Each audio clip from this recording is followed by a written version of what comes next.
All right. So you are in the right place if you're looking for a panel discussion called A Career in Policing, The Path to the Golden Handshake. So I'd like to thank you for joining us. And I want to thank my colleagues for joining me for this panel discussion today.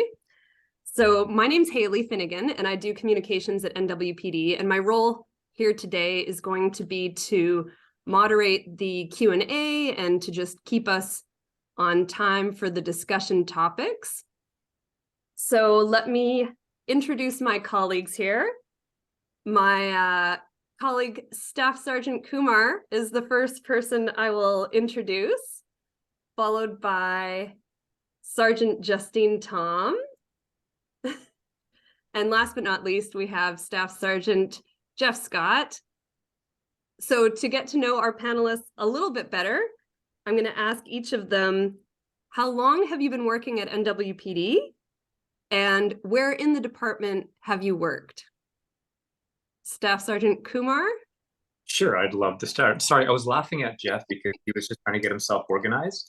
And if you could see the Walmart bag in the corner. Hey everyone, my name Hey everyone, my name is Sanjay.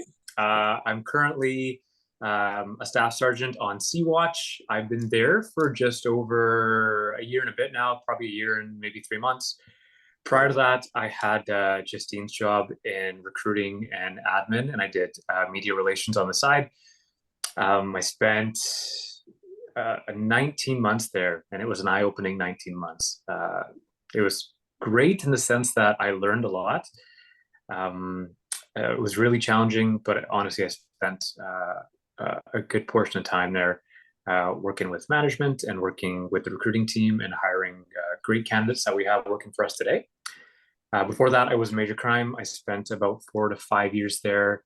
I started off as a constable. I got promoted to a corporal and then a sergeant there. It was honestly pretty intriguing and I think really unique work. I don't want to get into the full details of that, but I'm sure we might come across that later. And then before that, I was on the road for just a little bit, and then I spent the bulk of my career on the emergency response team. I spent just under 8 years there. Lots of fun and exciting and different, unique calls that I think really defined my police career. I think I had like a ton of fun there. It was just a lot of fun working with a team, being unified there, and just having lots of great experiences. And then I started my career off on the road as a constable, where everyone starts their career off. So that's me in a really brief nutshell. Was hired in March 2005. So I'm going on, I think Justine said, my 19th year. So I feel that really hit me when she said that. I feel really old now, but we had a discussion earlier, where I pointed out, I'm like, I'm going into my 15th year, which means you're going into your 19th year. And Sanjay had a like, moment. That was a long time. Thanks, guys. Appreciate it. You're welcome. You're old. At all. Don't be old at all. Thank you, Sanjay. I'm going to now ask Sergeant Thom to tell us a little bit about how long you've worked at the NWPD and where in the department have you worked during that time? Well, I feel like if anybody has listened to anything that we've done lately, this is probably like very repetitive, and you've heard me say this 1,000 times, but I got hired in November of 2009. So this November, I'll be going into my 15th year here at the department. I did my first 5 years on the road on Sea-Watch. I'm a Sea-Watch alumni. Best shift ever. I actually left the road and I went to IHIT for 3 years. So I did homicide investigation for 3 years. That was incredibly eye-opening and was one of those sink or swim moments, going from patrol to large investigations. Came back here to major crime, where I got to work with Sanjay. He got to put up with me as as my supervisor for an extended period of time. And then last June, I got promoted and took over Sanjay's role. So obviously I've been in recruiting here since last June. It has been a lot of fun. I'll say that. That's good. Thank you, Sergeant Thom. All right, Staff Sergeant Jeff Scott, I know the list of where you've worked in the police department will be quite lengthy, but same questions to you. How long have you worked at NWPD and where have you been? Well, I started in February 2006, so in the next little while, in the next few, I don't even know how many months, I'll be starting also my 19th year. So it flies by. It's crazy how fast this career goes, just because there's so many, like you hear Sanjay's career and Justine's career, it's just careers within careers and it just flies by like that. It's insane. But like everybody, I started in patrol, and when I was in there, I started to learn collision reconstruction. So kind of one of the beauties of New West Police is we can also do secondary roles that supplement our primary positions.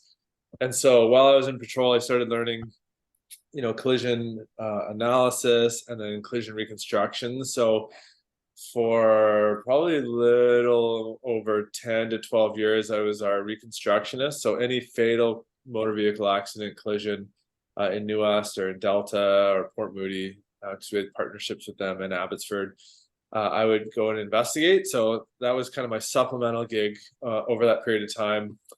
And also one of the other benefits is we have a Marine unit in New West. So that's kind of a secondary role to our primary position. So I was also part of our Marine unit, which was awesome. So we were the only boat for a number of years between I think Pitt Lake all along the river up to Georgia Strait at the Vancouver Harbor where VPD takes over. So it was a pretty massive footprint for our Marine unit. So that was some awesome years. I guess theoretically I could still go on the boat, but there's just no way I have time now. From there, we had Constable Hale in our training unit was on the boat last week, had to go for a call. It could happen. It can happen. That's right. Like if I'm needed, I will go on the boat. In your suit. In your suit, yes. Yeah, in my suit. That's right. In my suit. To find all my equipment, put it together. And anyway, so I did that as well. And then I went to our operational support unit. So that's now called a crime reduction unit. So it's kind of like the downtown enforcement, bike section. It's kind of the jack of all trades, if you will. So we kind of dabbled in a number of different areas throughout those years. Then I went to our traffic unit and really kind of spent some full-time years doing collision reconstruction. So the forensics of a car accident, but also kind of the major case management and interviewing suspect drivers and that. And so that was some eye-opening years in there. And then I got promoted to corporal. So I went to patrol unit, kind of frontline patrol supervisor. And then I got promoted to where Justine is right now as the recruiting sergeant. And I did that for a number of years. And then Sanjay moved in there, and then I moved out and went to where Sanjay is now, which is the staff sergeant on Sea Watch. So we've all touched Sea Watch. Best shift ever for anybody watching. They're good too, but Sea Watch is better. And that was a lot of fun. Watch commander on the shift was a lot of fun. And now I am back in admin as the staff sergeant in admin. So human resources, recruiting, training, a few other sections. So I should also say in Justine's role and when Sanjay was in there as well, that was the media unit. So we would work very closely with Haley in a partnership doing all things media. So news conferences, pressers, scrums, social media, all that fun stuff. It can be high stress. Actually, that was probably the most stressful in all of my career out of all the units I did were those times of media, but it was a lot of fun. And Haley's the resident expert in media. So it's a pleasure working. Haley's the rock star. We're all just kind of sweetening up here. That's right. Compliments. But it has been like crazy because like this team here, we've all worked together either like in a media capacity or a hiring capacity and a transfer capacity for members internally. And it's such a unique vibe here in New West, just being able to work together in all these different roles, whether it's operational or administrative. It's amazing. Anyway, that's a little. Wait, I might have talked too long. I'm sorry. Cut me off if you need. No, You did. Okay. Jeff, that was perfect. The compliments were appreciated. Thank you. There we go. That's right. All right. Off. Now, before I hand this off to Sergeant Thom, I'm going to walk us through just some of the very basic features of Zoom if anyone is new to Zoom. So later during the panel, we are going to have a Q&A. So if you haven't found the Q&A button at the bottom of your screen, that is where it is. And if any questions come to mind during the panel, don't hesitate to click on the Q&A button and type in your question, and we will hopefully find time towards the end of this presentation to answer that for you. So I'm now going to pass it off to Sergeant Thom, who's going to walk us through the sections of the panel discussion this evening. Hello, everyone. Welcome. Welcome to our kind of informal discussion here. The goal of tonight is to really try and give some insight into the hiring process. I did want to cover off kind of 3 different sections, give you some insight into our careers thus far. Obviously, you know, like where we've worked and how long we worked here, but we all went through the hiring process. So I wanted to chat with both Jeff and Sanjay about kind of their paths to policing, their careers in policing. And then finally, I wanted to end off on some questions on like what it actually takes to succeed within this process. So I'm gonna grill you two, along with throw out some insight for myself in the next little bit here. But maybe we'll start with Sanjay, since I already kind of asked you this earlier. But what were the circumstances where you actually sat down and thought, like, this is what I want to do? Like, I want to become a police officer. This is the career for me. Okay, I don't want you to judge me. It was young. So like, I think when I was in high school, I always thought about it. I think it was the path that I wanted to go down, but I wasn't sure. I feel like the TSN turning point was I watched Bad Boys and I'm like, that's what I want to do. Don't laugh at me, but so like I see this movie and I'm like, wow, I want to be that. I want to be that guy. Of course, I wanted to be a detective.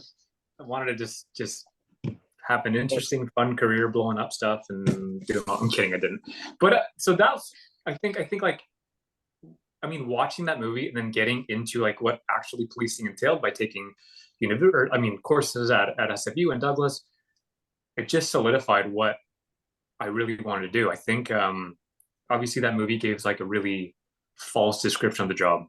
It was just fun and exciting, but as you learn more about the job by taking those courses, by volunteering, and by trying to get some work experience there, it just solidifies like, yeah, this is the path I want to go down. So it was around, I guess to answer your question, Justine, it was right around high school into university where it really started to become. Fell in love with a Will Smith movie. Yeah, I think it started to become a reality. Like, this is what I want to do, and I was debating between like this, corrections, like CSIS, being a lawyer. I really didn't know which one of those 4 I kind of wanted to go down, but I think policing solidified it with a class that I took at college with now our police psychologist, Dr. Andy Makoff. He's taught, I think it was like psychosocial explanations of criminal behavior or something along those lines, I think it was. But he was able to relate his policing experiences to the theory of that. And it just tied in and fit so well that it made so much sense that I thought it was really unique. But that's what kind of really pulled me in that direction. I love that. How about you, Jeff? What was your, like, this is my TSN turning point? Well, I watched The Other Guys and I wanted to be like Will Ferrell. You still are. Yeah, that's right. I have a wooden gun. No, my whole life. You are an admin. Yeah, I wanted to be admin. My whole life, I actually wanted to be a police officer, like as a kid. And, in high school, you kind of start figuring things out and being like, well, maybe I want this career path, that career path, and some other options along the way. but it's always just kind of been something in my mind, almost in my blood, where I was like, that's what I want to do. I like the idea of, I thought growing up, police cars look cool, you know. I was like that looks like something I want to do. And I started, taking criminology courses in university and volunteering. I volunteered with the RCMP as an auxiliary constable, and I thought, my gosh, I'm like 18 years old and 100 pounds soaking wet. I can't believe they're entrusting me to do this. And working in a jail and in White Rock with the White Rock RCMP, while delivering pizzas for Panago and going to school. But a lot of those experiences along the way, volunteering and learning about the career, learning about the industry, learning about what is policing, because there's the Hollywood impression of it. The but bad then boys, the the bad bad boys. boys, and then the other guys, and somewhere in between is reality. And and just understanding, okay, what is the law, enforcing the law, but also serving the community. It's not just going out there and kicking doors and dragging people to jail, dragging bad guys to jail and saving lives and that sort of stuff. While that is sometimes a part of it, a lot of it is learning, okay, what is the law and what are investigations and how do I piece this together? What is the criminal code? And so when I started taking like all these law classes, I was like, okay, yeah, I like kind of that puzzle piece of what policing is. But then a real big part of me is also just being that person to people in the community that that can lean into, that you'll be a listening ear. It may not even be stereotypical police related, but just somebody that people can talk to. And so part of it that I did outside of policing is I volunteered with a youth drop-in thing, and just kind of ingrained in me. And I would say this probably for the majority of my colleagues who I work with, is genuinely caring about people and genuinely caring about our community, and being able to have a career that pulls that out of you. And you can do that in a variety of ways, whether it's through investigations, whether it's through operations, whether it's through community engagement, whether it's through even admin. Like, I know we joke about admin life, but it's supporting the front line. It's supporting people. It's helping new recruits or new people that want to get into the career recognize that this is a value that we really, really want to promote. Is we're here to serve the community. And it kind of goes down to the foundation of policing, which is like the people are the police and police are the people. Is so for me, it really kind of that TSN turning point was when I started learning more about this in university and diving into it as a volunteer auxiliary constable and working in a jail, where it's like, okay, this is kind of taking that idea of like, it's a really cool job and a lot of cool things in it. There's that puzzle piece and investigative and understanding the law, but then they're coupled with your desire to serve people and serve the community. All those pieces creates a career where you'll blink and you'll be like, oh my gosh, it's year 19. I can't believe this is just flying by, because it doesn't feel like work. Every day does not feel like work. Some days feel like work, but a lot of days it's like, this is just, it's fun, and I like my colleagues and I like the community. So I don't know if that answered the question. I just kind of went on, but I feel like it answered the question. Yeah. Like for me, I mean, again, anybody who's listened to me blabber on for the last year have heard me say that I grew up in a policing family. Like, I've known from a very young age that I wanted to be a police officer. I had some doubt in there. Like, I definitely had self-doubt at times, thinking, can I do this? Is this something that I think that I am capable of doing? And although I had that self-doubt, I always came back to the kind of thought process. No, like, this is what I want to do. I am gonna do this. I'm gonna do what I need to do to achieve what I want. I definitely had that, but the self-doubt was a thing for me. Like, how about you two? Did you have self-doubt in your like process of like whether it be like prior to you applying, or whether it was within your application? Oh yeah. Andrew, Oh. one of you go. Yeah, I'll struggle. Like, I think like absolutely. Like, I think I think there's always going to be a little bit of self-doubt. Like you don't know how you stand in comparison to others. You don't know if you're doing enough. You don't know if you have the right background. You don't know if your education's sufficient or your work experience sufficient. You have an idea of what I think recruiters are looking for based on info sessions and based on website information, like watching videos. Like, so you have a good idea what they're looking for, but you're always considering, and you always, I think, should be considering, is that how you stand out to maybe others, because this is a profession where a lot of people apply, and you want to make yourself stand out. So I wasn't sure if I had it. I mean, I thought I was doing the right things, but you don't really know till you actually apply and actually meet people and talk to them at the recruiting level. And that's just at the intro level. I think you'll get an idea right there. And by paying attention to these info sessions, like, I think you give a lot of information. And we didn't have info sessions back when I applied. So it was a website, you print off the application, you fill it out by hand, and it's a book. Like if for anyone that's seen the application process right now, you have your SCQ, your application, and all the requirements, like birth certificates, all that kind of stuff, like putting all that information together.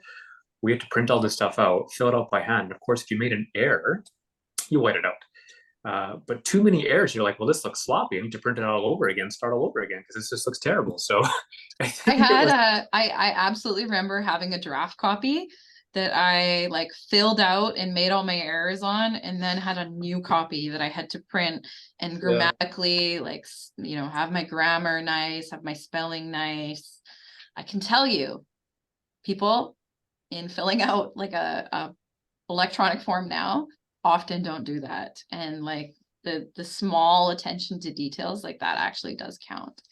Yeah. Oh, that's huge. Tidbit. That's huge. But that, yeah, just to kind of go back, that self-doubt always existed. But with these info sessions, I think you and Jeff and I in the past have kind of, I hope, alleviate that self-doubt just a little bit, because we actually tell you what we are seeking. It's not a game. We're not saying, like, you know, we're just giving you hints. Like, we're telling you how to be successful in this process. And I think if you follow the steps and listen to us, I think it's a good chance you can be successful. How about you, Jeff? Self-doubt? Absolutely. It's one of those things. So back in the day, like, we do the testing all together, a big group of us, and then we do the POPAT all together, a big group of us. And I'd look around and I'd size up the room, and I'd be like, oh my gosh, all these people have probably got me beat. They're only hiring a couple. There's no way they're going to hire me. Not a chance. But really, I think the biggest encouragement, and it's something where I've learned this kind of through my own walk, but also having now hired a bunch of people, and even gone through promotional processes and looking for different positions, is like, your only competition is really yourself. And you know, if you're bringing your best self forward, if you're fulfilling kind of those competencies that a hiring manager is looking for, you'll get there for sure. You know, and maybe vacancies kind of push that down the line a little. But the self-doubt was really, I would look around and be like, even in college when I was in school, I'd look around and, like, I'm in a classroom in criminology full of people that want to be cops. They're all better than me. And that was in my mind. And so if they just kind of eliminate that from your mind and be like, what is it that the recruiter is looking for? And am I meeting those marks? And so, you know, the biggest advice on that is doing the research and being like, okay, what are the competencies? Okay, those are the competencies. They're listed on the website. You know, what is this application? You know, I'm going to be attentive to detail and make sure that, you know, I'm even looking at grammar in my submission in emails. You know, am I being responsive when the recruiter emails me? Or am I waiting like several days to respond? Are my responses, you know, we get this sometimes, and Justine's probably experiencing this more because AI is kind of relevant in her generation as opposed to mine in Sanjay's. But, you know, are my responses A, professional, and B, is it me writing them or is it AI writing them? And it's weird when we get somebody that, you know, even sends something like that. So all that to say is, like, am I being myself? Am I bringing my best version of myself forward? And I've got to eliminate that doubt of kind of sizing myself up against others in the room and just presenting the best I can of who I am. And that's who I am. And so for me, that was something I really had to get over. And to this day, I mean, we're all fighting that kind of battle when we're, going for different positions. We look around in the room and be like, oh, that person's going to beat me for sure. But you never know what departments are looking for, what they want, until you do the research and present as best you can. So. Oh yeah, definitely. You'll see that agency to agency, things are different. Like policing is policing, but what is different is the organizational culture and expectations are what varies, I think, department to department. I know for me, own worst critic, like that 100% is what I would say kind of held me back within the process and had the debate of whether or not I was ready.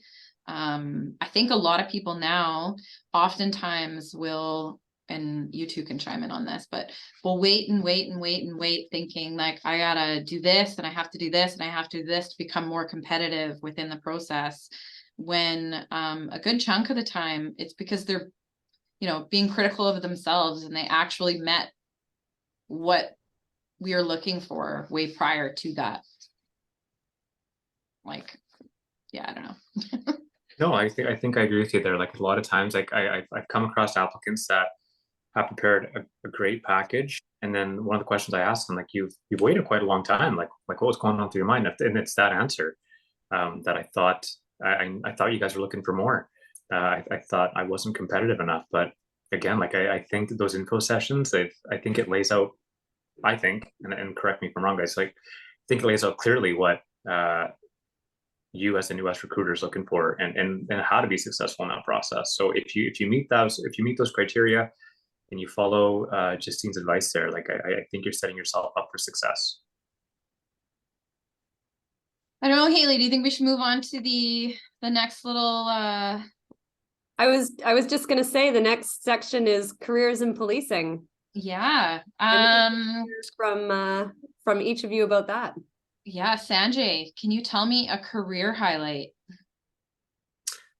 Career highlight, like as in section? Yeah, like or where were you working? What was the circumstances? What's a career highlight? Well, admin was pretty kidding.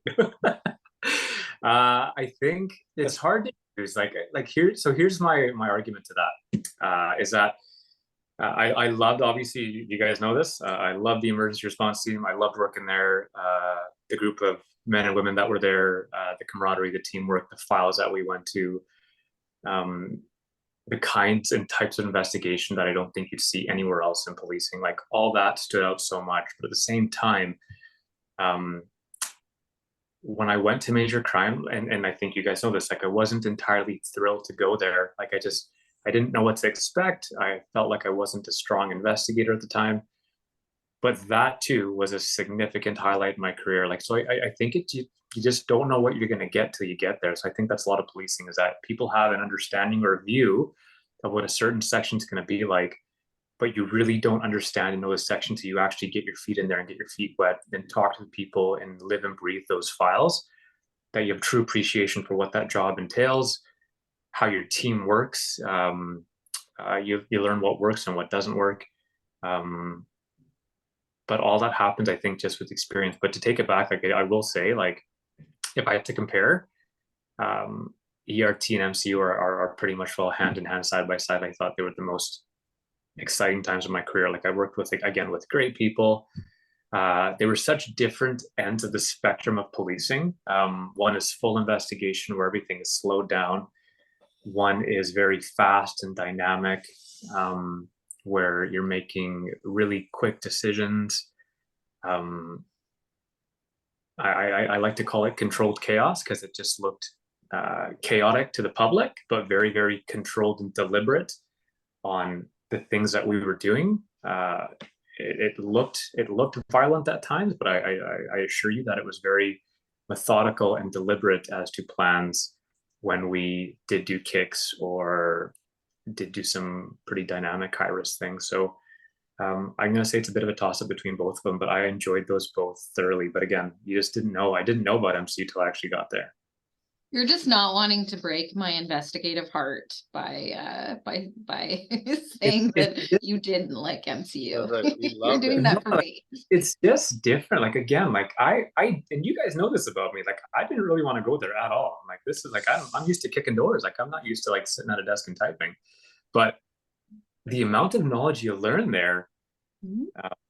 makes everything makes sense, especially when you're looking for promotion, that you are able to take that knowledge and help out your members and help them progress investigations, where if you don't have that background, it's a little bit challenging at times to maybe navigate through that. But when you have that background, you're confident in it, you can help guide your members and make sure they make smart, informative decisions on their files, so you feel successful because they feel successful. So what Sanjay is telling everyone, if you're listening, is always go to major crime. Jeff. How about you? How about you, Jeff? Career highlight. Cart. No, I did enjoy collision reconstruction. I did it for a long time, and no, it was good. It was a good experience, but it opened my eyes up. My gosh, and just like the investigative mind, kind of that you have to apply to that. But that was it was a highlight, but not the highlight. I actually two things. Sanjay gave two, so I'm gonna give two as well. One of my kind of number one highlights was definitely as watch commander, because you're part of a team, you're with the group, you're given mentorship and leadership to a team. You're helping people develop, and really a highlight is watching, you know, your colleagues and watching your team succeed in their career paths and being part of kind of that discovery and that success. So that was a highlight. I'd say the other highlight was actually recruiting, and I loved it. You know, it is by far one of the most rewarding, yet can be very stressful positions, because the reward of it is you're shaping the future of the organization, and you're being able to help people succeed in their career journeys, where they're coming from. You know, they could be college students just discovering this and being like, oh, that sounds amazing, I want to get on that path, to walking it out. And it was kind of like the first little while I'd go to, and I still try to get out to them to this day, but I haven't in a little while, but like the police academy graduations, and watching these new recruits, some of whom, you know, it's a variety of different ages. It can be anywhere from like 20 to, you know, wherever into the 40s or later. That doesn't make a difference, but seeing like these new recruits, you know, and them achieving those goals is Fulfilling. It was so fulfilling. And at some points it's kind of overwhelming, where you're standing there being like, okay, I met you before you had even applied, and we talked about this, and you're whatever, I'll just throw a 22-year-old out there as an example, and now you've achieved your childhood dream, but now we're basically saying, here's a badge and some car keys and the criminal code, and we're putting you out there. And at a level that's kind of overwhelming, I'll be honest, where you're like, whoa, we're sending you out.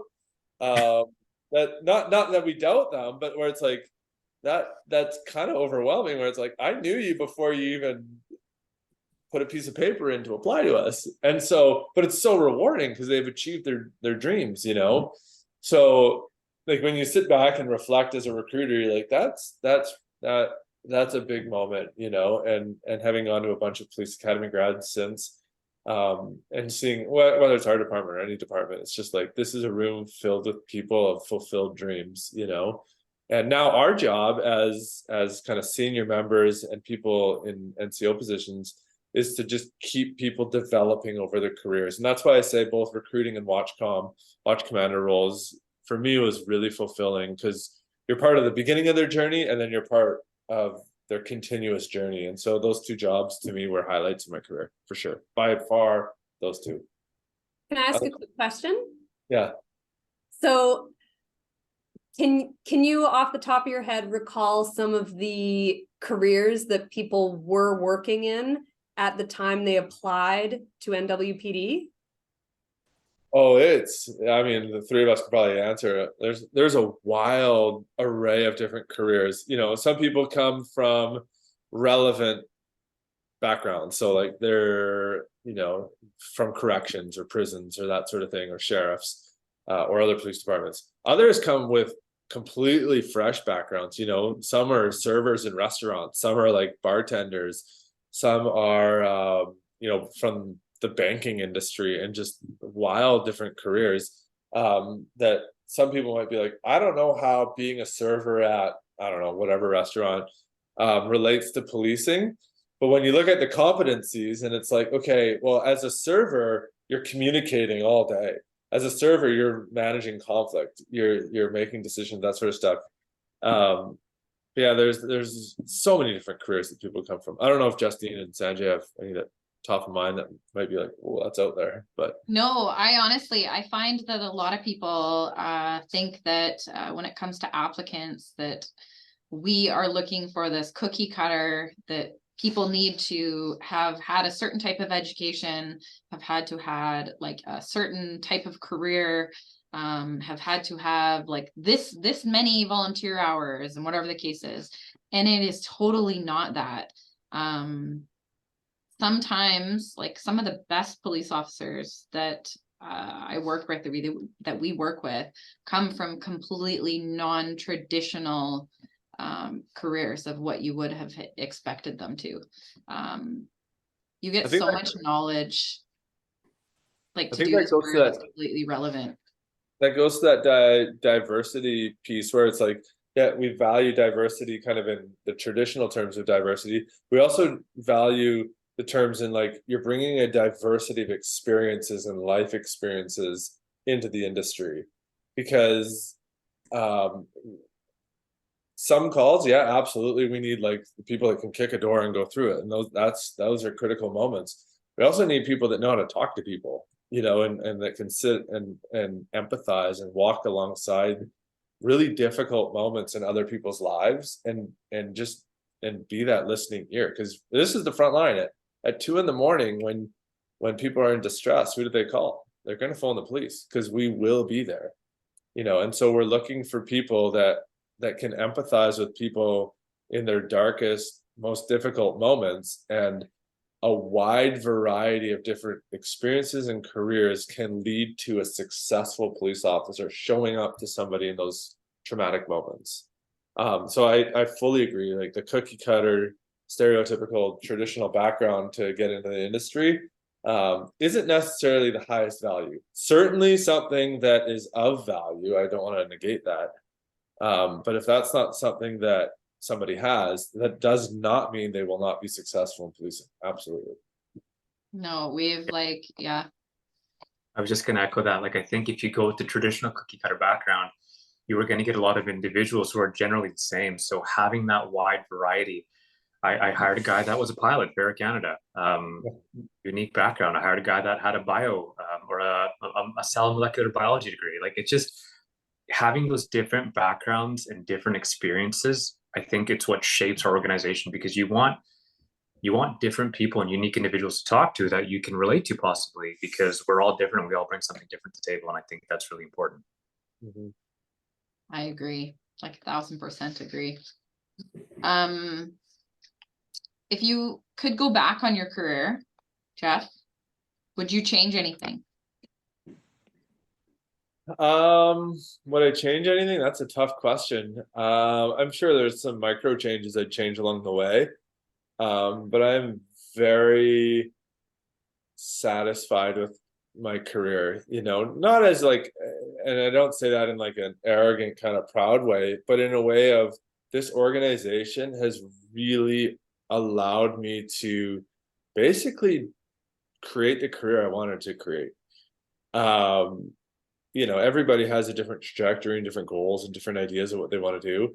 But this department, you know, in my first few years of policing, you know, I had some more career opportunities, and friends in massive departments had, you know, I was promoted to corporal, and other friends hadn't even been released from a patrol division. And so you know, I don't want to slam any other department, and that's not what I'm saying, but what I'm saying is, while NWPD may be kind of that medium-sized department, the career opportunities are phenomenal.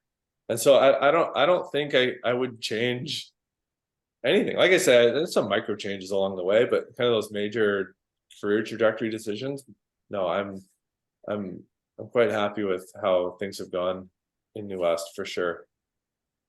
Sanjay, would you change anything? It's hard because I don't think I would. I think when I got into policing, I didn't know what I wanted to do after patrol. So when I got there, I was young and green, and I just wanted to do the job and have fun, and I was doing that. And then as you start getting into investigations, you start learning more about specific things. So like I really loved reactive calls. I like doing traffic stops where you or potentially get drugs out of a vehicle. So like those are the things that kind of interested me. So when I chose the path of ERT and I loved it and I committed to it, in the back of my mind, I'm like, well, I'm spending a lot of time here and I love it, but am I going to get a chance to try out other sections that I really want to try out? So gangs and like street crime and like drugs, like that kind of stuff I was really, really into, but I never touched. So I always look back and I'm like, I wonder what it would have been like if I went to those sections and I dabbled my feet in there and just kind of figured it out. But I don't regret what I've done. I really enjoyed my career so far. Like I think if anything, I've become really knowledgeable in the sections that I've been in. But you always do wonder what it would have been like if you tried something different, or if your career path took a different direction, how that would have shaped you. So in the back of your mind, I think you just kind of wonder. That's all. I think that's one of the amazing things about this career, though, because there exists so many different opportunities. A lot of people have in conversation with people often have, this vision of they're going to come into policing, they're going to go into ERT, or they're going to go into dogs, or whatever the case is. Like that's what they have in their head. And then they start doing this career and you see all these different opportunities that exist. And then you realize like, oh, I actually really like this over here. Like when I got hired, street crime was like the sexy position that everybody wanted to do. Like everybody wants to go to street crime. And I was thinking like, yeah, I want to do this. And then I had like a little mini secondment to street crime for like 3 weeks to work on a search warrant for something. And very quickly realized that is not my cup of tea. That is not my thing. That is not my path. And that helped me like narrow down actually what was my passion, which is those like larger investigations. But yeah, like there's just so many opportunities that you don't have the time to get bored, or because there's so much that exists for you to do. You almost wish the career was longer so you had more time to try these different opportunities. But like, yeah. I think the variety of this job, like there's I want to say endless possibilities. I know that sounds kind of cliche, but there's so many things that you can do. It's hard just to choose one. Yeah, I wanted to go into police dogs. I never thought I would be doing physics on the side of a road at a car accident, but that's just kind of where it went, Exactly. Prime example. What are you thinking, Haley? Should we go into the last little section here? Yeah, the tips on how people can become successful in the process. The tips for success. Let's hear them. So I have a question for the two of you, which I have a point on, but I'm curious to hear what your thought is on here. Obviously we've all worked in recruiting. We have each apparently taken over for each other in this role. What is a common trait that you have noticed in successful applicants?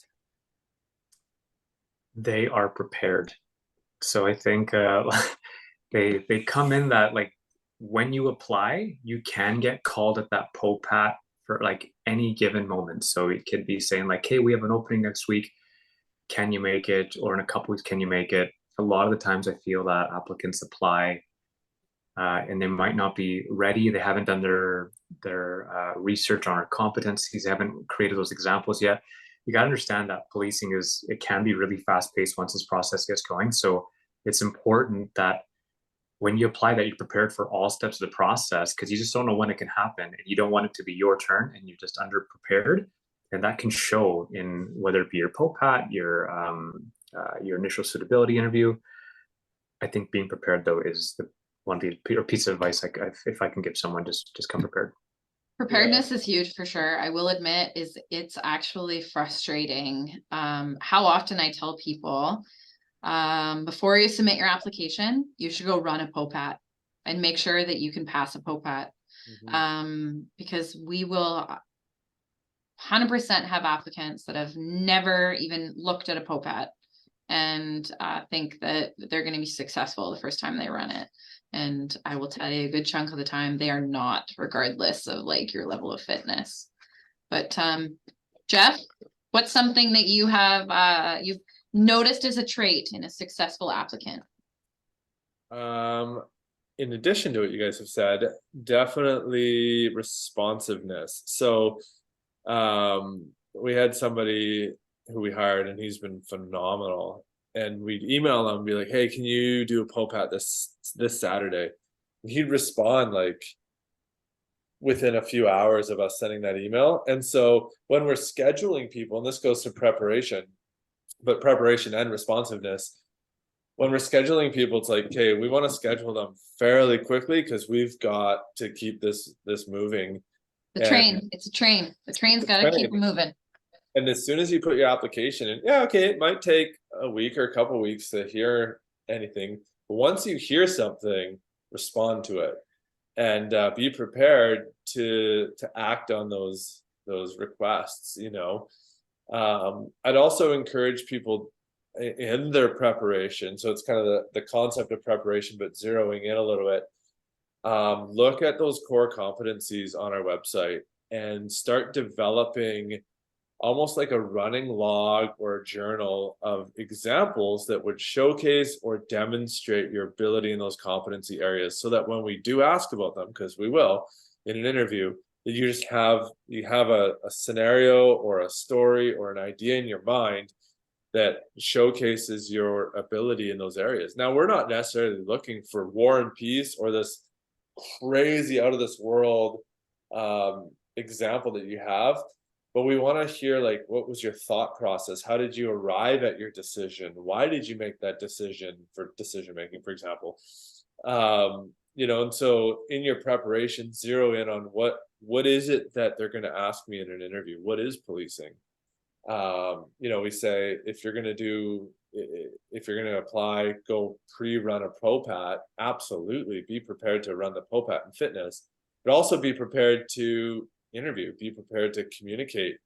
And there's kind of that stereotypical skepticism of interviews where it's a false environment, but really what we're looking for is, can you communicate? Because 99% of what policing is communication.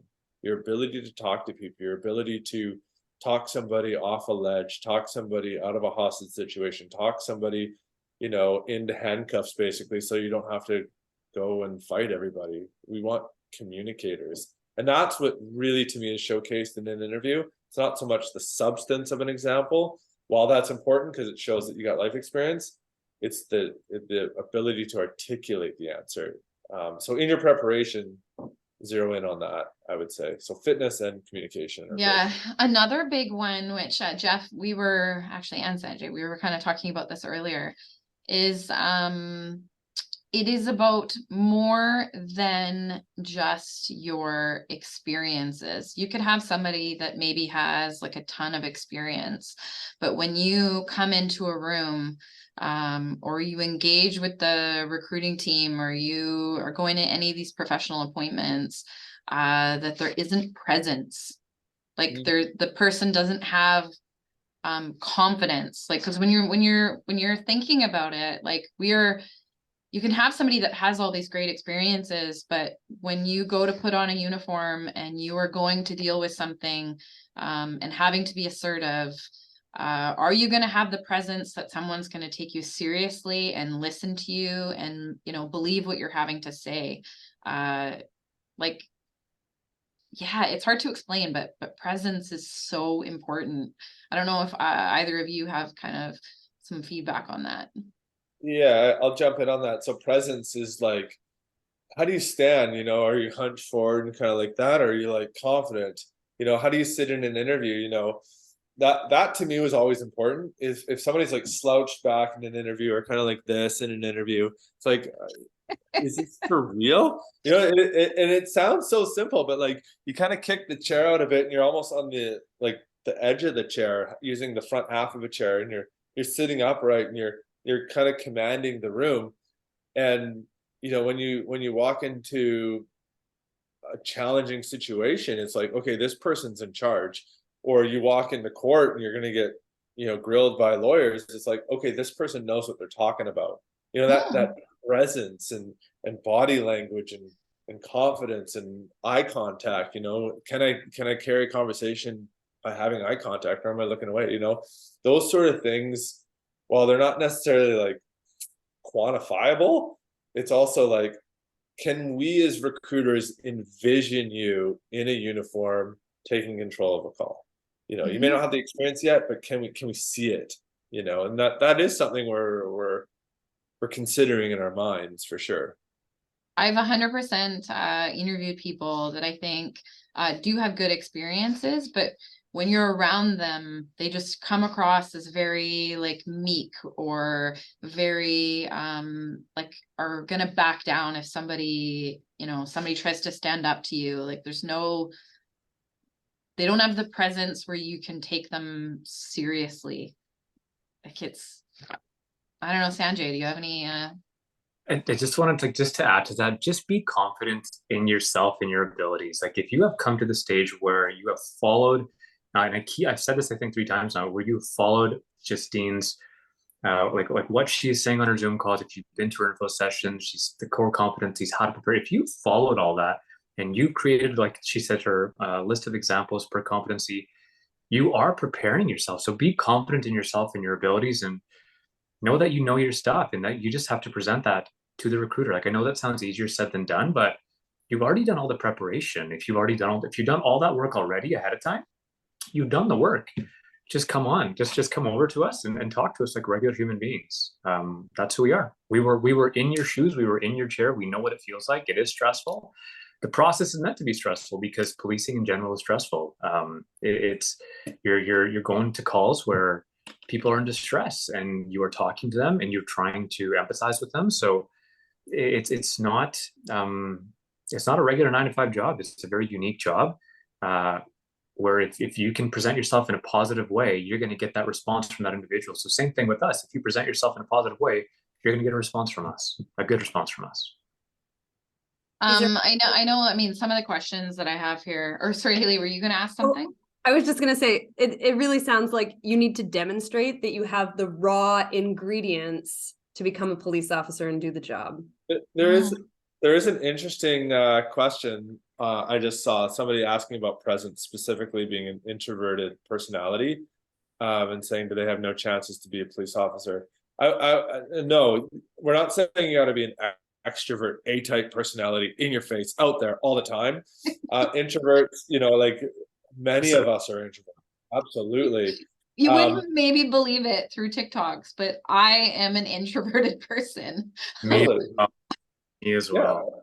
Yeah. Quite happily, I would sit at home and like just be by myself. Be quite happy doing that.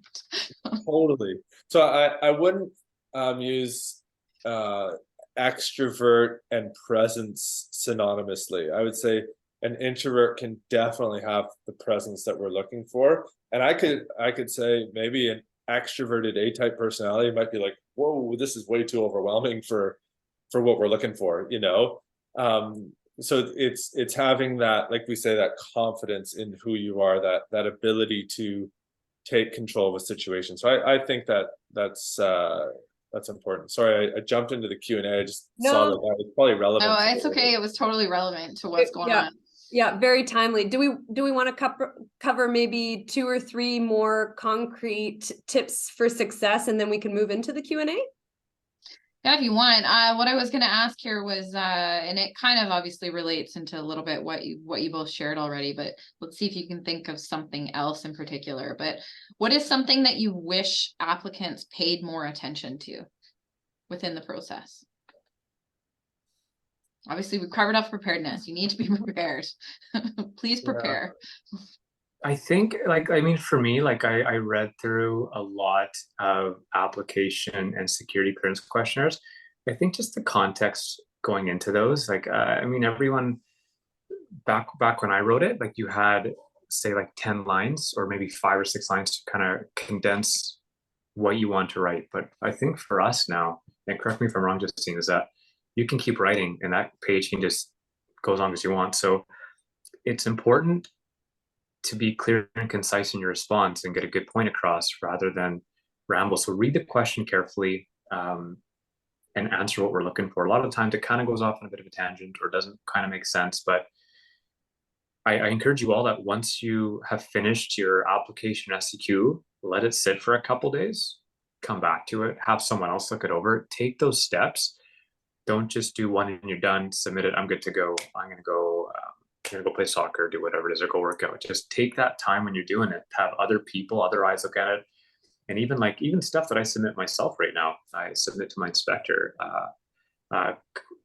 And a week later, I look at it, I'm like, oh, I wish I kind of articulated this a little bit better. I mean, it's fine the way I've done it, but I wish it was just a little bit better. So I'm sure you guys will find the same thing, that once you apply and you start filling out the forms, if you wait a little bit of time and have a look at it again, or have another set of eyes look at it, it'll be a lot more clear and concise, and your point to get across a lot more smooth. I know a big one for me lately is following instructions. I find that, like, if an individual gets correspondence from us in relation to the application process, we want those people to actually read the email in full and follow the directions. If if you get a POPAT invitation, you need to book your appointment within 48 hours, and then you need to notify us. So book your appointment within 48 hours and notify us. If you need to, if you've written an ethos and we ask you to send an ethos score, do that, like, regardless of whether it's a pass or a fail. I find that a good chunk of time, it almost seems like people will get something from us, read the bare minimum, and then submit the bare minimum, but don't actually read in full what is being requested of you. Would be a big one. Like, really pay attention to instructions and what is being asked of you, because that also relates to this career. Like, can you follow direction? Can you be detail oriented? So much of what we do is detail oriented, and many of the things that we do in the process highlights your ability to do those things down the line. Jeff, what would be something that you wish people paid more attention to?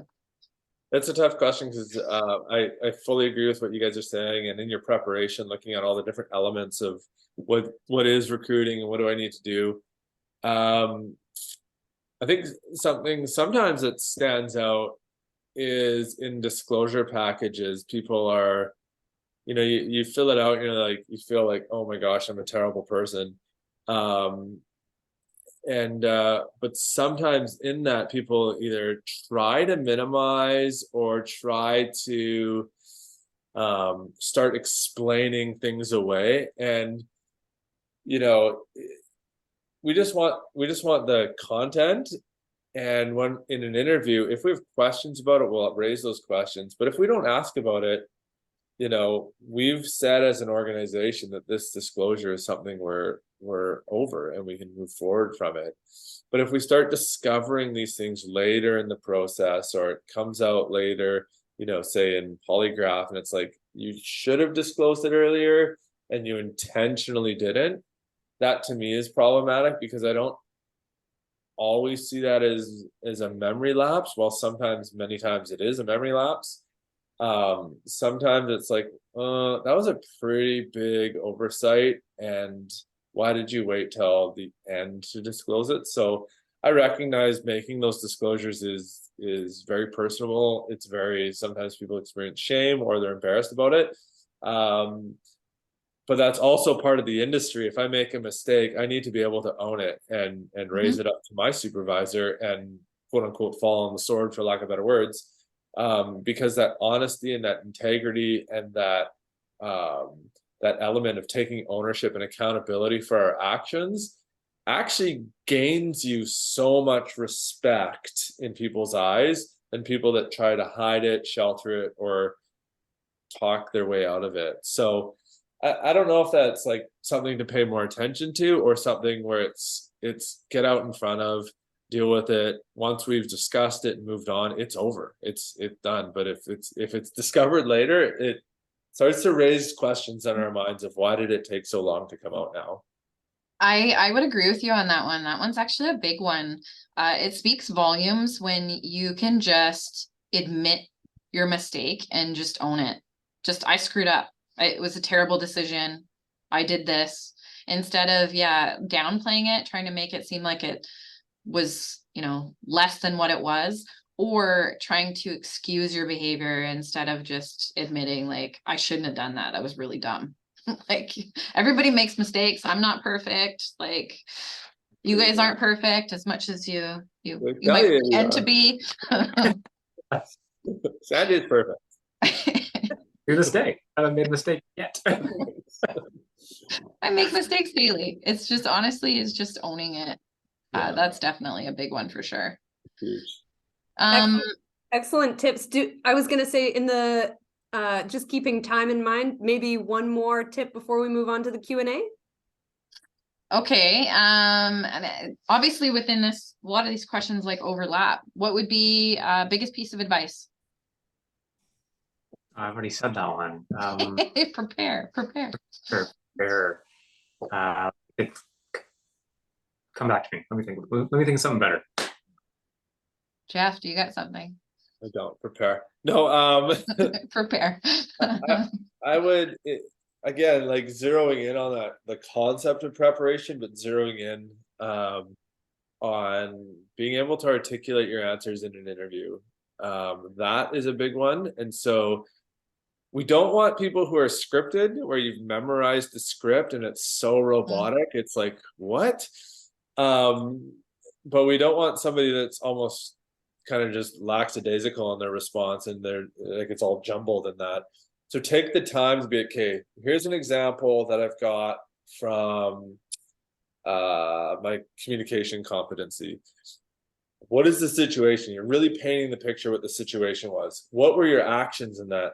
Like, I did this, I did this, I did this, I did this. And then what was the result? You kind of put a bow on it at the end. And prepare, like, to a point where you're almost rehearsing, but not rehearsed, if that makes sense. I don't know if I'm throwing that out there weirdly. But sit down with a friend and have them do a mock interview, behavioral based interview in your preparation. And in that, we also want personality. Like, who are you? Don't necessarily try to crack jokes, because sometimes they just fall flat. That's weird.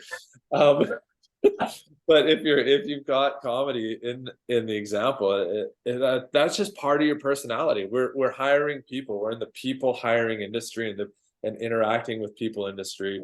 And so we want to see personality. We want to see character. We want to learn who you are genuinely. And I think a lot of that comes out in the preparation, because when you're preparing for an interview and preparing to communicate your examples, you're learning, okay, I don't want to be robotic. I don't want to be scripted. I just want to be conversational and have a conversation. An interview, genuinely, yeah, it's nerve-wracking and stressful.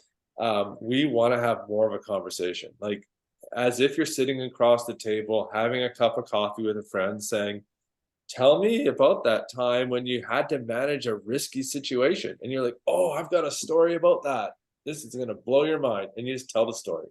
That's interview storytelling. Honestly, I want to hear your story. Like, I want it to be like I am, I'm watching my little TV show and you're telling me what's happening. Like, right. I love that. I find, like, with a definite big tip when it comes to interviews is, well, two things. Is one, you need to make sure you pick examples that actually have like a good result. Like, you want the result to be a positive thing, because if have done this big, amazing thing and you're, making it out like, you've saved the world, and then you get to the end and the world blew up. Like, that doesn't mean that the example was good. Like, we want to see that your actions, that you've done what you've needed to do to accomplish the task positively, would be a big one. And the other thing is, a lot of people will do a really good job at painting the picture about the situation, and then maybe explaining what the task was that they had to do. But then when it gets to their actions, they like really gloss over what the actions were. And the actions is like the meat of your example. Like, if it's conflict, you know, you gotta, I don't know, you're navigating like a conflict with a coworker or something. Like, what kind of conversation did you have with that person? Like, what did you talk about? What did you say? What did they say? You know, where did that conversation happen? Like, you're got to really paint that picture, like really make that clear, because that's the part that shows that you have that competency, would be a big one. Because a lot of times it's just like people skip it. And then I find that, and I know that, Jeff, for sure, you've sat in on these interviews with me, where I find that we have to do a lot of follow-up questions of like, okay, well, tell me about that conversation. Like, how did that conversation go down? And if we're asking follow-up questions, it's because you've missed big chunks of like what we're actually seeking and what we want to show that you're capable of, you know, you have skill in that area, would be a big one for me, I would say. I think also, like, I know this is going to be challenging, but enjoy the process and enjoy the moment. Like, this is the start of your, potentially the start of your career right now. The moment you submit that application form, like, it's going to be stressful throughout the entire process. But remember, like, that's what this job is also. So there's a bit of stress in the recruitment process as well, because we want you to feel that stress. So we want to ensure that you can handle it when you get to the job. Address us all when we're there. Please make contact with all of us. A lot of the times, some of the times we have a civilian sitting with us who are part of our recruitment team or our recruiting team, and they are ignored, and that doesn't look professional. Like, in our organization, the sworn members and the civilian members are equal. We treat each other with the same amount of respect that we do to everyone else. So that is important. If you can remember those little things, that in addition to what Jeff and Justine said there, I think you're going to be setting yourselves up for success.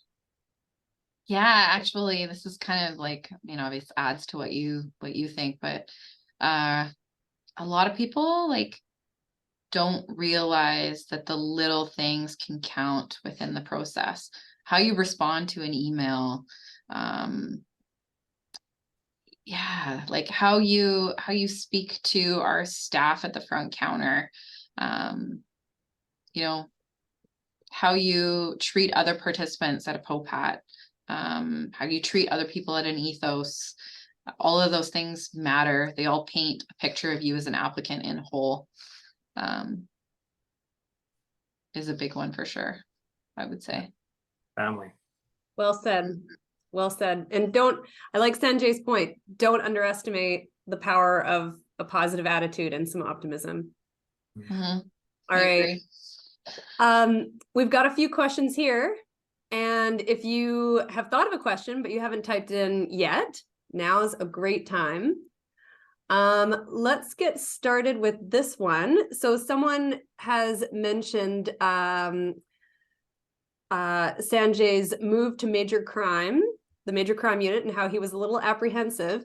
So this person's wanting to know about, how does movement inside the police department happen? Do you get to choose where you want to go, or does leadership choose where you should go? What happens in a department, so once you are in a section, if you want to apply to another section, postings happen. So there are certain tenures that happen with each section. So it can be anywhere from 3 to 5 years. Major crime, I think, has a tenure of almost 7 years.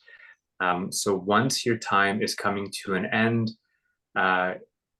if another posting comes up, you are eligible to apply for it. So it depends what opens up at any given time. We have a lot of internal and external postings and positions that we offer at our department. So there are positions coming up constantly. Definitely every couple months, there's, I think, a new position that comes up. So it's about also timing what you're looking for. So if you are in a certain section, say you're in a street crime section and you want to go to, say, CFSCU, It's about knowing when that posting might come up, making contact and talking to the individual there ahead of time to know what the position's about, doing your own research. Sometimes it could be beneficial to go back to the road because the things that you've learned in street crime, you want to apply that to the road and help teach and mentor junior members with respect to writing warrants or running projects. That can all be beneficial to their development. So I think that's beneficial in our organization, that there's a lot of movement, but you come across a lot of different units and people, and you help shape their development as well. So if that made sense there. When it came to major crime, it was just you wanting to be more well-rounded, right? For me, absolutely. So I focused so much on that one area of policing that I spent like just under 8 years or so. I knew that really, really well. And for me, I didn't know the opposite end of the spectrum that well, but I knew I needed to know it to be a better leader and a better mentor. So that was I had a bit of apprehension going there. And I think it was because, just like I said, and like we've all said, I think I was lacking a bit of confidence there. Like I knew who was up there at the moment. I knew the other members that were applying. I'm like, that's the other members that were applying. Like, do I have what it takes to do this? Can I do the on-call? Can I do these complex investigations? Can I sit and type for a long time? And they're also very intense investigations. Do I have the capacity to deal with that emotionally, mentally? There are a lot of things that you consider, but the ultimate goal was to be more rounded because I knew one aspect really, really well, and I think that's great. But I wouldn't be a proper supervisor and a leader if I didn't take the time to learn that other aspect, because my goal is to develop, train, and help members succeed in where they want to go in their career. So if I'm not well-rounded, I couldn't provide that to the people I supervise right now. So I feel like I feel like they wouldn't be as successful as they are now. You're here. You're here. Oh, sorry, Justine. No, you go, Haley. I was going to move on to another question if, Yeah. All right, perfect. Okay. We've got a specific question that's asking about tools that you can use during your interviews. So this person's asking about a pen and notepad. So this person can take notes and also refer to key speaking points that they want to touch on. Is this something that you can do? We actually encourage no notes during the interview process, just to try and be fair for everyone that actually participates within the interview. There's definitely lots of back and forth in our interviews. I mean, I can't necessarily speak to the panel. I mean, Jeff, you've sat in on a lot of panels. I feel like there is a lot of like questions that get asked, like follow-up questions. If an individual is like missing the mark to a certain degree, like we are not going to just let you flounder. We definitely try and get that information from you. It's not like we just accept the answer you've given as being it. So we will try and jog your memory, but no, when it actually comes to notes and paper, we do kind of discourage that use within the interview. Would be that. Thank you. Okay. We've got another question. I've seen this question before. So this one's about age. So someone is in their late 30s and apply. There we are. I'll make it short and simple. Apply. The only age requirement we have is a minimum age of 19. So don't let age discourage you. We very much so recommend that you submit your application. Some people have come upon this career later in life, have had whole other careers before they've decided to get into policing. And some of those people are excellent police officers because you bring with it so much more. Yeah, apply. Your life experience. Yeah, life experience can be a true asset. Mm-hmm. Thank you. Now, this next question is about the mysterious pre. the person asking the question acknowledges that we may not be able to share too much, but can we let this person know a little bit about what applicants can expect during the pre? No. I can give you advice. Yes, give advice. Be yourself. Don't try to game or just if you can be yourself, the person you would be on a day-to-day basis, that is exactly what we are looking for. Like, I know that sounds like that doesn't give you anything, but I'm telling you, be the person you are every day you interact with, at work, with your family, with your friends. That person is who we're looking for. Yeah, if we give too much info on the pre, it'll become fake. Like, genuinely, there's no pre-existing knowledge you need to have of policing. There's no pre-existing knowledge you need to have about a process or an outcome or anything like that. It's genuinely you just existing, you know. We value teamwork. I think that's an important maybe element at some level on the pre, but so is communication, you know. And it would probably be more difficult if you knew what you're coming into rather than you just Yeah. You do not need to go buy a criminal code and do like nightly readings of No. sections within the criminal code or anything. You can It come is- read the pre right now. We can do it right now. Yeah. It's like, who are you as a person? Yes, it's your kind of just general, like, you as a person, the knowledge, skills, and abilities you bring to this career. Obviously our competencies are important to us. Yeah, it's just you. You can very, very much so tell when somebody comes to the pre and they're trying to like game the system and trying to do things and act in a way where you think you're doing what we want to see. Like, just be yourself. Be yourself. Be yourself. Excellent. All right, this one should be a quick answer. One constable per vehicle, or will you be working with a partner in patrol specifically? One constable per vehicle in frontline patrol. Yeah. Training, you're with a partner, but that's a field trainer. But otherwise, yeah, it's one officer. There are like one-offs where times where there might be a pair up, but like for the most part, it's one by yourself. I want to comment on that too, because like I noticed, I recall one time an applicant bringing this up, like, why do we have one car? So don't you feel that two cars are safer? Vancouver offers it, transit offers it. I understand that our city is not like area wise, it's not huge. Like cover and cover always comes with you to a call. So I don't want you to think like don't apply because we only have one person vehicles. Is that unless you're taking like a break and enter report or a theft report, yes, you're probably gonna go to that by yourself because you're just talking to a complainant about a report. But 95% of the time, there are two vehicles or two people, or at least two people going to a call. So your back is always covered with your colleagues, and you're always gonna have support there. Response times for us, because our geographic area isn't huge, is very, very quick. So if that's something that's on your mind, well, we don't have two-person vehicles, I don't want to apply there because no one's gonna have my back. I assure you the opposite. Someone will always be there with you to a call or be there within seconds. So yes.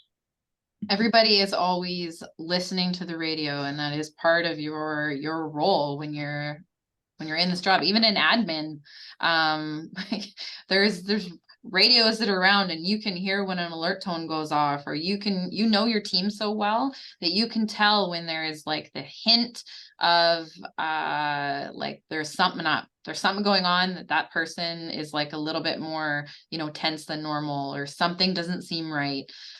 You learn those things about your team because this is such a small team.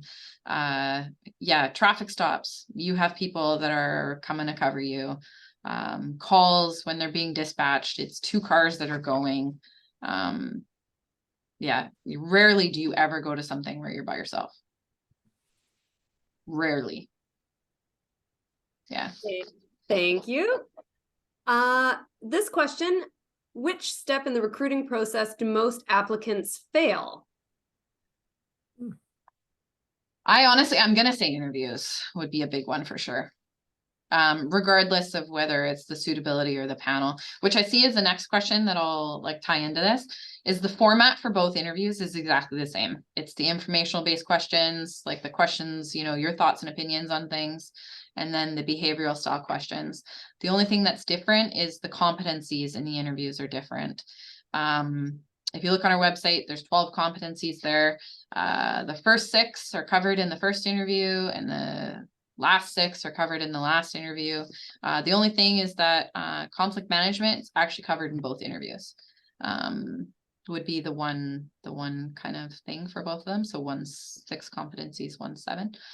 But yeah, I find interviews because that's where we get, you know, that in-person experience with applicants, and that's where you can assess both somebody's experiences, their communication skills, you know, how they articulate things, but also that level of presence and how they carry themselves, and that.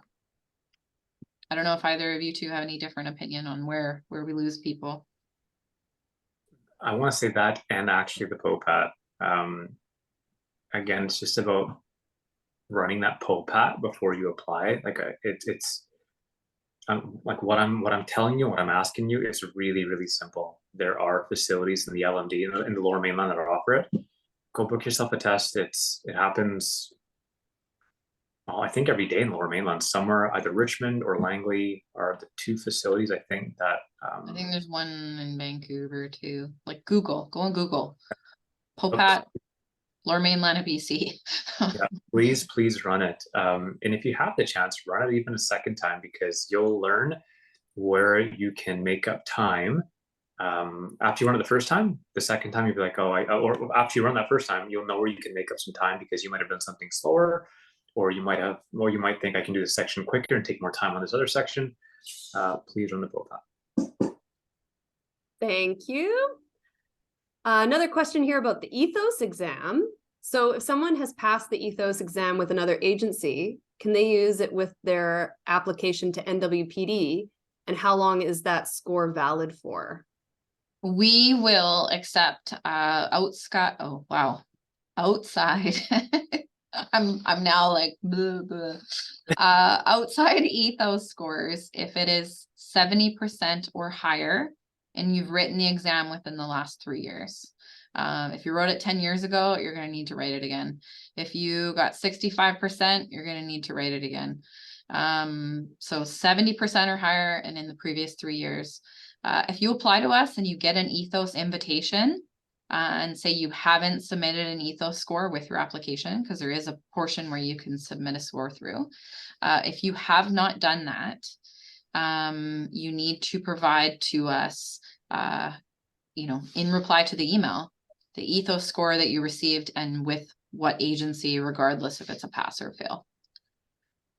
But yeah, 70% or higher, last 3 years. Great. And these are excellent questions, everyone. So keep them coming. We'll be here for a few more minutes. So I like this one. Any tips on how to dress for the application process? Dress for success, I assume? Dress for success for sure. I feel like you two might even pipe in on this one, but what is always interesting is actually seeing what people wear, because even for an info session, we'll have people show up in suits, like full business attire, look very professional, and then we've had people come in the complete opposite direction, where you look like you're Gym shorts. Yeah, like in dirty sweatpants, and in all fairness, like we recognize, like, you know, for an info session especially, like you might be coming from work, whatever the case is, but it's always important to keep in mind that how you dress is part of an impression. Doesn't need to be, I think somebody had in there whether it needs to be dark clothes. If I were to stand up right now, you'd see I'm wearing pink pants. So like pink dress pants. Like as long as you're dressed professionally. Obviously suits are great if you have them. Just dress attire, business attire, is important in steps. Even for the ethos, people think I'm just coming to write an exam. But again, every step of the way, you are being assessed and judged, like regardless of, regardless of when it is. Can I just take that further before, sorry, buddy, like, it's just that even for the application, that picture you submit, I had one individual submit a photo wearing a tank top. Yeah. It's That comical. picture goes on our wall, and everybody's asking. That's huge. We do have a photo board where we move photos around based off what steps people are in. The photo counts. That's definitely. I would recommend to people always business attire until you're told otherwise. So when it's like, okay, we're sending you for a Popat, wear gym shorts or gym kit. Okay, that's fine. Don't run the Popat in business attire. That would really suck. We had an ethos exam one night, and it was the chief of police was there, and the deputy chief were the two who were holding the doors open. So they're just coming back from a meeting, and it's like, you never know who you're going to bump into. And so I would just always present professionally business attire unless I'm told specifically otherwise not to, Keep in mind, the hiring process is really just a long job interview. And what would you wear to a job interview? Would you wear sweatpants? No. I would not. No, that's a real question. I would not. Yeah. Excellent. Sorry, Justine, is there a question that looks is one that you want to answer next? Well, I see the bottom one is like, when do you start narrowing down applicants for the next GIBC intake? Think of it kind of like a funnel. I can't give you like an answer, but obviously, we start with a larger amount of applicants. We review those applications. We do lose some people in that time period. All our applications are online. I see the next question. So you submit them online. We lose some there. We lose some at the ethos. We lose some at the Popat.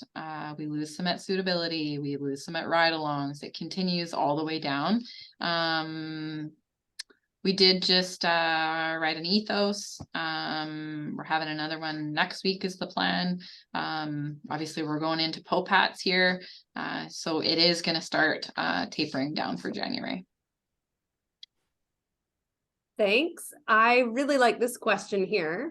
Can one of you paint a picture of what an average day at the JIBC looks like? And I don't know what this person means exactly by what does the physical protein involve? Oh, I think it's portion. Oh, portion. Okay. What does the physical portion involve? I mean, it could be protein, but It could be protein, but I do think it's portion. Get your protein. Yeah. I don't know. I feel like what would it be a day at the JI? I think they do. There's like PT, so physical training. So that could be either a run or some sort of team fitness training. I don't know if they do that every day. The JI, it's just kind of every day is a little bit different. So there's going to be days when you're learning legal and you're in legal class and you're learning the law and the criminal code and motor vehicle act and other statutes. There's going to be days when you're at the gun range, and you're learning how to shoot and manipulate a gun and get it on target. There's going to be days when you're driving, you're out at a track. There's going to be scenario days where they've trained you how to do investigations and patrol, and now you've got to deliver on it. So they send you into, say, a mock situation of a traffic stop, or you're going to a call for a domestic violence call, and you got to work your way through it. You're going to somebody in maybe a mental health crisis and distress, and they want to see that you know how to talk to people and diffuse situations and come up with resolutions for them. So each day is different. There are going to be classroom heavy days. There's going to be self-guided learning days when you self-identify, like, I need to strengthen my skills on the range. So maybe they increase your firearms days, or I need to increase my, say, legal understanding. So they allow you time to dig into the law a little bit further. So there's some of those self-guided days, but the majority of the days I would say, you know, you're hitting those different major topics of policing. And the goal of this, of the JI, is we've hired you as a police officer. So you've been recruited, you've been hired.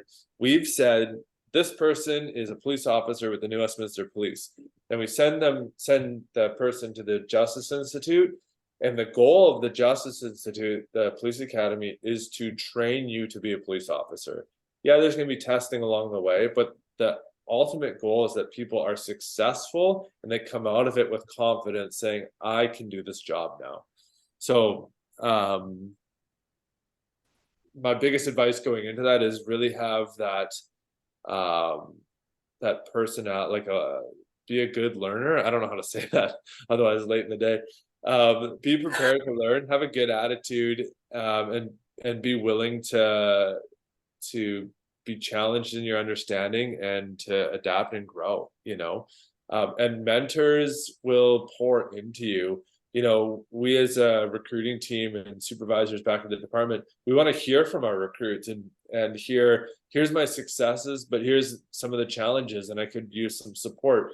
And if you communicate with us, then we know, like, okay, we got to support this person with maybe the academic side. We got to support this person maybe with the physical, and we want to give them some extra coaching and some time with a physical trainer.